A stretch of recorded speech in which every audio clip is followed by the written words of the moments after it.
Російський окупант здався в український полон разом із танком та отримав за це винагороду.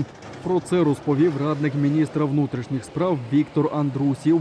За його словами, уже кілька тижнів у поліції ідентифікували телефони, якими користуються загарбники.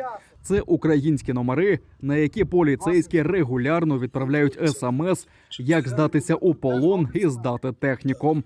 За кілька днів зателефонував такий собі Міша. Інформацію про нього передали українським розвідникам. Росіянин приїхав у визначене місце, де його затримали спецпризначенці.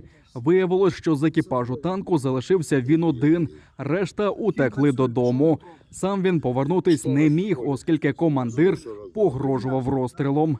Міша розповів, що харчів майже не залишилось. Управління військами хаотичне і майже відсутнє. Зараз полонений у комфортних умовах, а за здачу техніки отримає $10 тисяч. Також по завершенні війни зможе податись на українське громадянство, додав радник міністра внутрішніх справ. Ви гурток ведете?